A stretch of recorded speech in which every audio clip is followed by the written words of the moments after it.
So where do we all stand on prologues? La la la, clicky keyboard noises. La la la, keyboard noises. You don't want to start a story too early. You want to make sure you start in the middle of the action. You want to do it with something that's going to hook your readers immediately. So why do prologues exist? A prologue, by definition, is starting the story before the story has started. It's taking you before the thing, and it's giving you information, and logically, with all that writing advice, no prologue should ever exist, and yet they do, and they're prevalent. There are so many prologues. And I'm not talking about just self-published books either. I am talking about traditionally published, had a whole team of eyes on it, and they all gave the green light to have a prologue in it, books. So if prologues are something you shouldn't do because you're not supposed to start the story before the story is ready to be started, why are prologues? I see them most often in historical fiction and in fantasy novels because they are usually the ones that have big cast members, or they're the ones that have something that has been going on for a very long time, and it's something you might not be aware of when you first start the story, so it's like a bit of context as to like what's going on. That way they don't have to spend the first, half of the first chapter info dumping you about why this particular political thing is as big a deal as it is. And I also see them sometimes in whodunits, where it's usually showing you the last few moments of the victim's life, or maybe it's showing you something from the killer's eyes as they're watching the person that is soon to be their victim. And I guess it's kind of a way to humanize that person so that they're not just a body on page one, but they're not part of the central story per se. So does that make prologues supplemental reading? Is it something that can be read or skipped at the reader's discretion? And I've talked to some people, like more casual readers than me, that they've said that they don't read prologues. They don't read anything before chapter 1 because, to paraphrase them, if it was important to the story, they would have managed to weave it into the central tale, which I get that argument as well. But I like prologues. To me, everything in a story matters, including the prologue. So that means if they give you a prologue, they mean for you to read it. It's not optional for me. Like, to me, in my mind, like, they gave you a prologue. That means there's information here that you need to know. So I'm going to read it. To me, a prologue is important. If it's there, it's important. It's something you need to know. Which is funny because I have the opposite opinion of epilogues. I hate epilogues. I will read them. Don't get me wrong. I will read them. If you give me a prologue and an epilogue, I will read them both. If you give me just an epilogue, I will read just the epilogue. If you give me just a prologue, I will just read the prologue. But I don't really see the point in epilogues because the story has ended. I can understand getting context for what you're going into with the story. So I understand the point and purpose of a prologue, but an epilogue is something that happens after the story is done.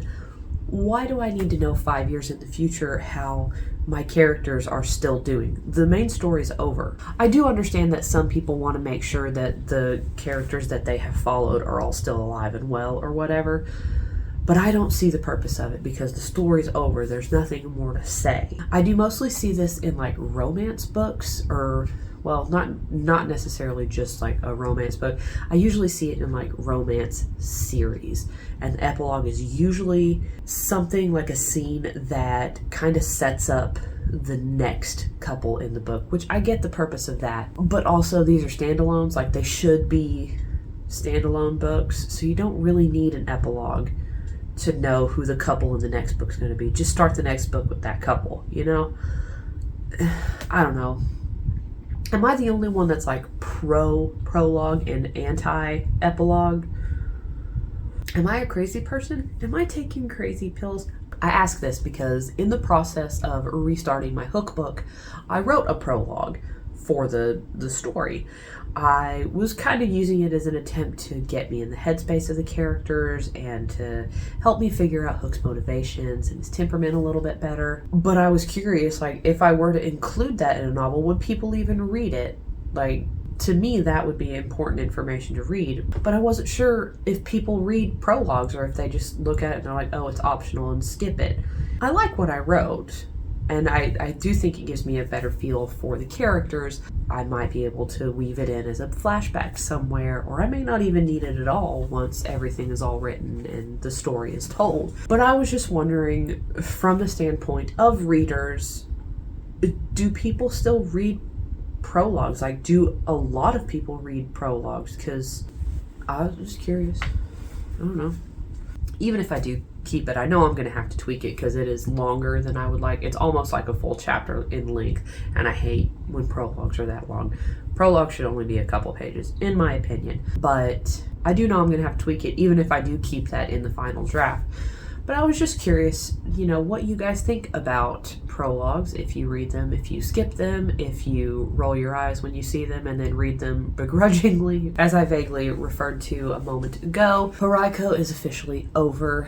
November, December, and January have passed, so the Paraiko 2024 writing challenge is over. And how did I do? I did not complete a first draft as I had hoped. Some of it was extenuating circumstances, some of it was just me getting in my head, but I pivoted and I restarted the novel. I did some writing exercises, which was good because my internet was out for like the majority of the writing challenge due to the storm and all that stuff. But we finally got electricians in here. We got our coax cable and Ethernet and our router and all of those techie words that I don't understand, but my husband does. And as long as somebody knows what's going on, that's all that matters. Either way, my internet's back. I have my Wi-Fi, so I can be a bit more productive on the writing side because I was not using my Google Drive. However, I did do some stuff on analog paper. I do like to write by hand sometimes. When things are going really well and the words are coming fast, I cannot write fast enough, and keyboard really comes in handy, but this was the next best thing. I did make lots of notes. I did, you can see there has been use. I have written some stuff. I did not do an official word count because it was all done by hand, and I don't do the 7 words per line, so it's easier. I write the words.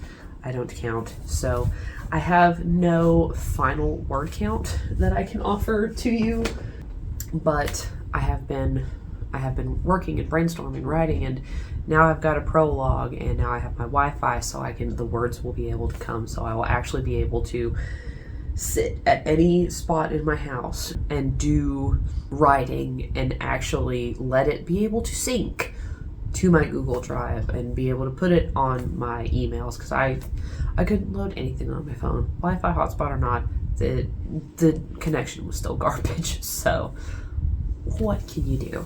Technology's great when it's great, and when it's not, it's not. But other than that, things have been going good. Willow's getting back to normal. Her thing on her neck is almost healed up. I think the next time we go to the vet, he's going to let us start tapering off of the medicine we've been giving her.